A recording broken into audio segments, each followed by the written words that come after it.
Bismillahirrahmanirrahim. Assalamualaikum warahmatullahi wabarakatuh. Kembali lagi dengan saya, Imaluddin Agus. Pada video kali ini kita akan kembali membahas tentang soal CPNS, khususnya soal yang berkaitan dengan tes inteligensi umum. Dan pada kesempatan kali ini kita akan melanjutkan video yang kemarin, di mana kemarin kita telah membahas tentang konsep jarak kecepatan dan waktu yang sering muncul di dalam tes CPNS, maka kali ini juga saya akan menjelaskan ya atau mengerjakan soal berkaitan dengan konsep jarak kecepatan waktu part kedua. Jadi ada banyak contohnya nih dan ini adalah bentuk yang kedua. Nah, soalnya adalah Fatur melakukan perjalanan di suatu kota. Nah, untuk 3 jam pertama, jadi clue-nya ada di sini. Untuk 3 jam pertama, Fatur mengendarai motor dengan kecepatan 50 km per jam.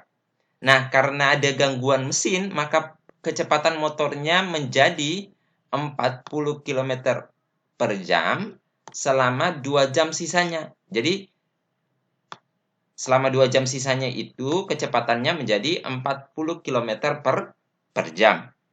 Nah, artinya bahwa total waktu perjalanan Fatur itu sampai pada kota tujuan itu adalah 5 jam per perjalanan.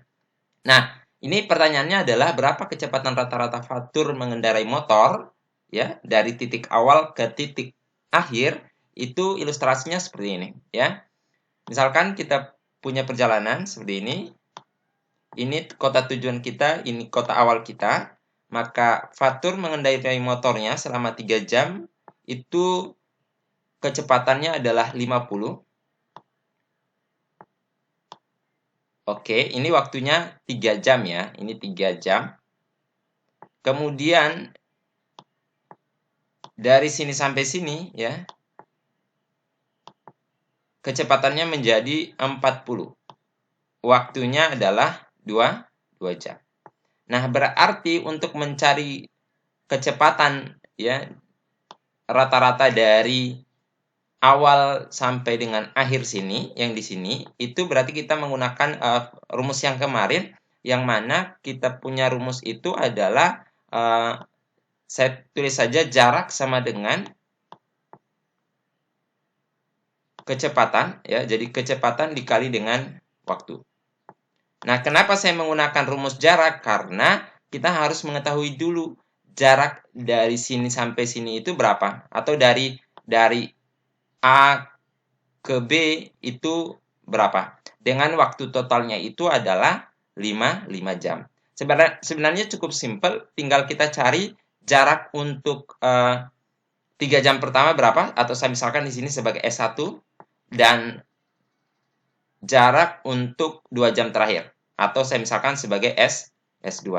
Nah, ini berarti kita bisa mencari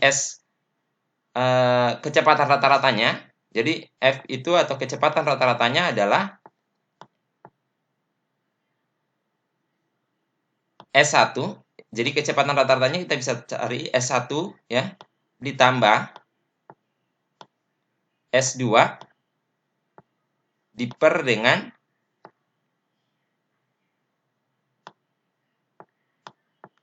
T total ya, jadi T total.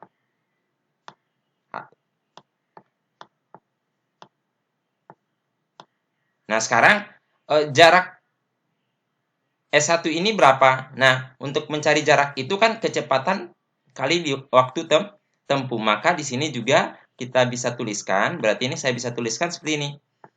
Untuk jarak S1 itu berarti kecepatan paruh pertama itu adalah 50, berarti saya bisa tuliskan seperti ini. 50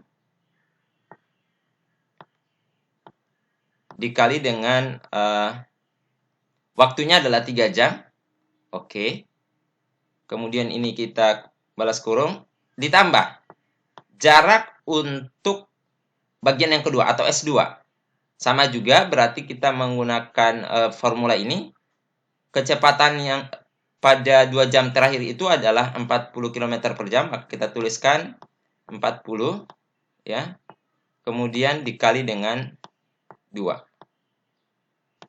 Ini balas kurung. Kemudian diper dengan T totalnya berapa? Berarti 3 jam ditambah 2 jam.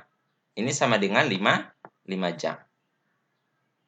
Nah, dari sini kita tinggal cari 50 kali 3 hasilnya adalah 150. Oke, ini 150 hasilnya. Ditambah dengan 40 kali 2 hasilnya adalah 80. Nah, ini kita tinggal per. Kemudian dibagi 5. Nah, ini hasilnya adalah 150 ditambah 80 hasilnya adalah 230 ya. Dibagi dengan 5. Nah, proses pembagiannya bisa kita melakukan pembagian menurun ya. Misalkan 230 dibagi 5. Nah, kita ambil 2 angka ya di sini dulu. 5 dikali berapa yang hasilnya itu 23 atau mendekati 23. Berarti 4. Kalau 5 tidak bisa, itu sudah lebih dari 23. Maka kita ambil 4. Ini 20. Kemudian dikurang. 3 kurang 0. Ini 3. Kemudian 0-nya turun. Sehingga kita cari lagi 5 dikali berapa yang hasilnya 30 atau mendekati 30. Jawabannya adalah 6. Ya, sehingga jawaban akhir kita itu adalah C. Jadi, kecepatan rata-rata Fatur mengendarai motornya dari titik A ini ke titik B adalah 46 km per jam. Baik, itu saja yang bisa saya jelaskan pada video kali ini. Semoga bermanfaat. Sampai jumpa pada video-video selanjutnya. Akhirul kalam, wabillahi taufiq wal hidayah. Assalamualaikum warahmatullahi wabarakatuh.